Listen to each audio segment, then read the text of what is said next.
এবার লক্ষ্মীর ভান্ডারের অনুদান বাড়ানোর দাবি করা হলো বিজেপির তরফ থেকে এবং বিজেপি সাংসদ পুরুলিয়ার বিজেপি সাংসদ এই মর্মে মুখ্যমন্ত্রীকে চিঠি দিয়েছেন যে লক্ষ্মীর ভান্ডারের অনুদান 1000 টাকা থেকে বাড়িয়ে 2000 টাকা করা হোক।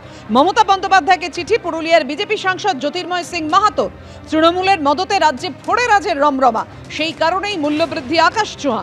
এই মূল্যবৃদ্ধির মোকাবিলায় লক্ষ্মীর ভান্ডারের 1000 টাকা অনুদান একেবারেই যথেষ্ট নয়।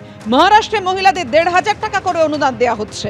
ঝাড়খণ্ডেও 2500 টাকা দেওয়ার পরিকল্পনা নেওয়া হয়েছে। বাংলায় নারী ক্ষমতায়নের জন্য লক্ষ্মী ভান্ডারের অনুদান 1000 থেকে বাড়িয়ে 2000 টাকা করা হোক।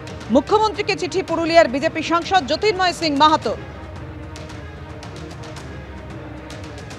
জ্যোতির্ময় সিং মাহাতো তৃণমূলের স্ট্যান্ডার্ড অনুসারে দিয়েছে না। বিজেপি এলে আমরা অন্নপূর্ণা ভান্ডার করবো, 3000 টাকা দেবো।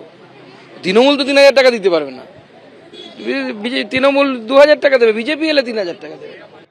ওরা আগে বলুক যে মমতা ব্যানার্জি লক্ষ্মীর ভান্ডার চালু করার আগে ওরা কেন কোথাও কিছু করে, নকল করছে তো এখন মমতা বন্দ্যোপাধ্যায় থেকে, তার আবার বড় বড় কথা।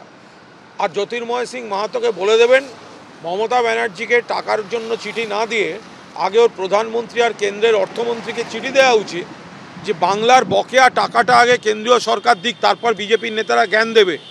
বিজেপির নেতারা বলে বেড়ায় দিল্লিকে বলেছি বাংলাকে টাকা না দিতে। কোন লজ্জা এখন মুখ্যমন্ত্রীকে বলছে আপনি টাকা দিন? আপনি যদি বাংলার ভোটে বাংলার কোনো নির্বাচনী এলাকা থেকে দিল্লি গিয়ে থাকেন, এমপি হয়ে থাকেন, তাহলে বাংলার থেকে ট্যাক্স নিয়ে আপনার সরকার যাচ্ছে আর অন্য রাজ্যকে টাকা দিচ্ছে, বাংলাকে দিচ্ছে না। আগে তাদের বলুন, আগে গিয়ে তাদের বলুন যে বাংলাকে আগে টাকা দিতে, তারপর এখানে টাকার কথা বলতে আসবে। অন্যদিকে ট্যাপ কেলেঙ্কারির অভিযোগে চোপড়া থানা থেকে একজনকে গ্রেফতার করা হলো। চোপড়া গ্যাংয়ের আরও একজন গ্রেফতার। উত্তর দিনাজপুরে হানা দিয়ে তাকে গ্রেফতার করলো বনগাঁ থানার পুলিশ। ধৃত মোহাম্মদ বাহাউদ্দিন ইসলামপুরের বাসিন্দা। ধৃতের অ্যাকাউন্টে ঢুকেছিল ট্যাবের টাকা। কথা বলবো, আমাদের সঙ্গে রয়েছেন আমাদের প্রতিনিধি সমীরণ পাল। সমীরণ, বিস্তারিত জানতে চাইছি।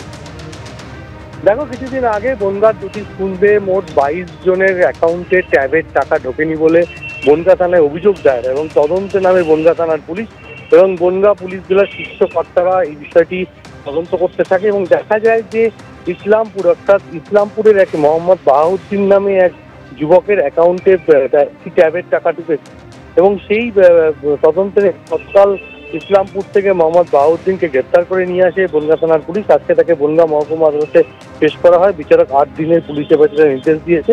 প্রাথমিক তদন্তে যে জানা যাচ্ছে যে মোহাম্মদ বাহাউদ্দিন তার অ্যাকাউন্টটি ভাড়া দিয়েছিল এবং তার অ্যাকাউন্ট 5000 টাকা যায় এবং তারপরে তাকে 5000 টাকা দিয়ে বাকি টাকা নিয়ে নেওয়া হয় এবং তাকে জিজ্ঞাসাবাদ করে এই চক্রের প্রত্যেকের হদিশ পাওয়ার চেষ্টা করছে বনগাঁ থানার পুলিশ এবং তাকে জিজ্ঞাসাবাদ করে পুরো বিষয়টি জানা যাবে বলে পুলিশ তরফ থেকে জানানো হয়েছে। ধন্যবাদ সমীরণ।